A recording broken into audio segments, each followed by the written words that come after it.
Assalamualaikum warahmatullahi wabarakatuh. Waalaikumsalam warahmatullahi wabarakatuh. Kami dari kelompok 2 ingin mempresentasikan tugas akhir manajemen agroindustri modern. Di sini kelompok kami beranggotakan saya sendiri Alvan Enon David, NIM 1824 10 10 3074. Nama saya Oscar Ismail Ilham, NIM 1824 10 10 1101. Saya Muhammad Sabero Vito, NIM 1824 10 10 10 99. Nama saya Muhammad Nurido Taufikur Rahman, NIM 1824 10 10 30 77.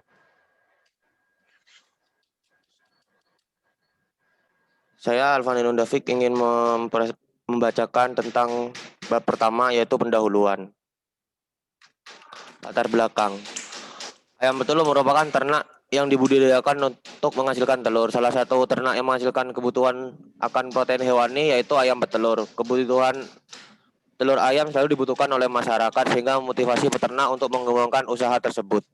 Ayam betelur dibedakan menjadi beberapa stand yang mendukung produktivitasnya. Stand ayam telur ras yang dikembangkan di Indonesia antara lain Isa Brown, Highsec Brown, Highline, Lohman Brown, AA26, Harko, Bromo, Enya Brown. Di UD Mahakarya Farm terdapat strain Isabon dan Highline Brown yang saat ini sedang dibudidayakan. Strain Brown sudah memasuki fase layar, sedangkan strain Highline Brown masih dalam fase starter. Keunggulan ayam Isabon adalah tingkat keseragaman tinggi, dewasa kelamin merata, produksi tinggi, dan ketahanan terhadap iklim baik. Untuk selanjutnya akan dibacakan oleh teman saya, M. Nurido. Selanjutnya itu tujuan penulisan ini yaitu 1. Menganalisa pengendalian proses produksi dari usaha ayam telur. 2. Menganalisis dan menggambar proses produksi serta aliran informasi mengenai keuangan usaha ayam telur. Next.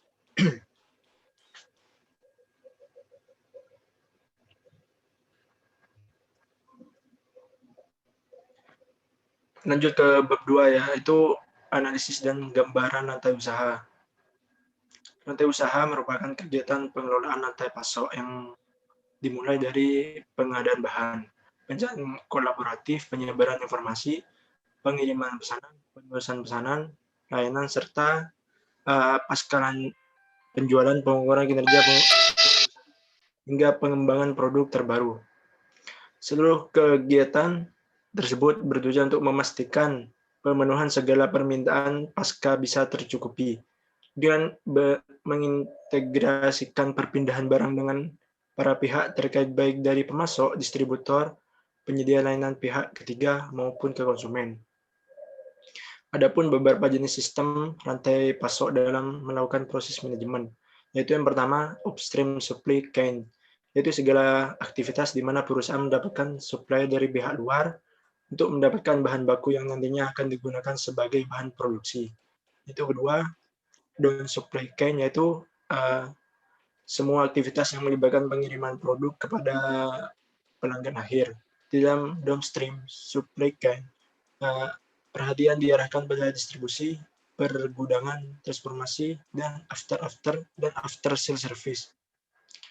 Tujuan dilakukan pembuatan struktur supply chain adalah supaya tercapai keuntungan bersama. Ada 3 macam hal yang harus dikelola dalam supply chain, yaitu 1. Pertama, aliran barang dari hulu ke hilir, contohnya bahan baku yang dikirim dari supplier ke pabrik. Setelah produksi selesai dikirim ke distributor, pengecer, kemudian ke pemakai akhir. Kedua, aliran untuk dan sejenisnya yang mengalir ke hilir ke hulu. Ketiga, aliran informasi yang bisa terjadi dari hulu ke hilir atau sebaliknya. Next one.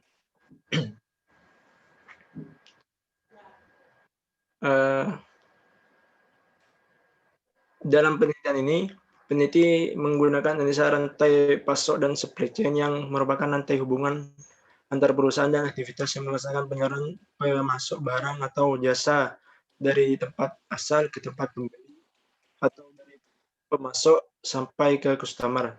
Supply chain menyangkut hubungan yang terus-menerus mengenai barang, uang, dan informasi. Barang umumnya mengalir hulu ke hilir dan uang mengalir dari hilir ke hulu. Sedangkan informasi mengalir baik dari hulu ke hilir maupun hilir ke hulu. Yang selanjutnya Safirovito.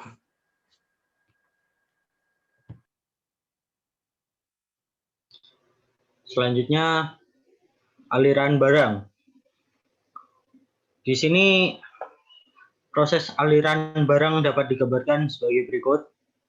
Antara lain perilaku rantai pasok dan aliran barangnya. Yang pertama, mitra, yaitu memesan anak ayam kepada supplier untuk dilakukan pertumbuhan. Kedua, supplier mengirimkan anak ayam kepada peternak. Dan ketiga, peternak menandatangani surat jalan bahwa anak ayam sudah sampai. Lalu peternak mulai berternak ayam sesuai dengan SOP atau sesuai dengan metode yang dipercayai, mulai dari tingkat memberikan makan, pakan, minum, dan vaksin. Lalu memanen ayam yang telah dirawat selama kurang lebih dari 30 hari sesuai dengan bobot ayam yang akan dipanen. Lalu memanen ayam yang telah dirawat itu dengan menimbang ayam sesuai bobotnya. Hasil ayam dijemput oleh mitra dan mitra membayar hasil keuntungan kepada peternak. Selanjutnya aliran informasi.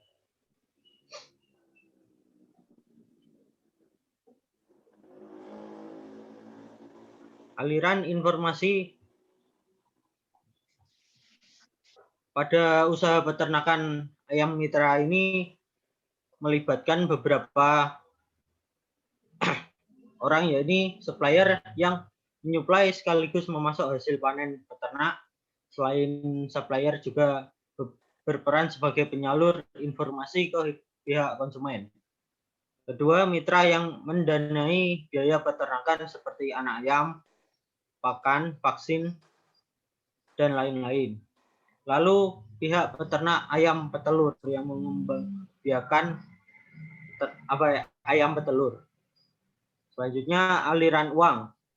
Selain aliran barang dan aliran informasi, aliran yang terjadi dalam rantai pasok adalah aliran uang.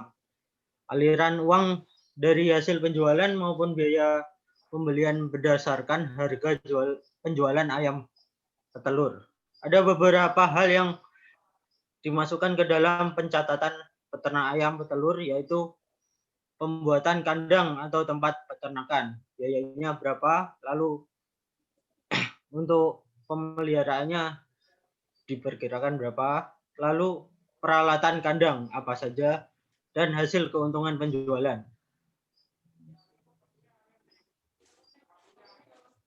Lalu di bab 3 ini ada bisnis proses sama analisis fishbone. Di bisnis proses ini pengertiannya adalah serangkaian langkah yang saling terkait yang ditugaskan kepada setiap pemangku kepentingan untuk pekerjaan tertentu untuk memberikan produk atau layanan kepada pelanggan. Jadi bisnis proses ini bisa dibilang seperti alur dari bisnis ayam petelur ini. Jadi bisa dilihat di gambar. Di sini ada tiga pihak, yaitu mitra ayam, peternak ayam, sama supplier. Nah, diawali sama peternak yang memesan anak-anak ayam yang berumur 1 hari. Minta kepada supplier. Nah, supplier minta kepada mitra ayam untuk membelikan anak-anak ayam. Jadi alurnya itu mitra ayam membeli anakan ayam dulu, diberikan ke supplier, lalu diberikan kepada peternak ayamnya. Nah, di peternak ayam dirawat, para peternak ayam ini ngerawat ayam tersebut. Jadi diberi pemberian pakan, selanjutnya pemeliharaan ayam yang isinya sudah dijelaskan di aliran barang tadi, lalu panen ayam petelur, penghasilan hasil panen ayam, si mitra ayamnya menerima hasil panen ayam, lalu membayar panen ayam petelur, lalu mitra membayar ke peternak ayam. Selanjutnya untuk analisis fishbone, ini ada beberapa tahapan ya untuk melakukan fishbone diagram ini, yaitu mengidentifikasi masalah, terus mengidentifikasi faktor-faktor utama masalah, menemukan penyebab dari setiap faktor, lalu melakukan analisa hasil diagram yang sudah dibuat. Ini merupakan gambar dari fishbone yang kami buat. Lalu yang terakhir ada ya dokumentasi dari peternakan ayam.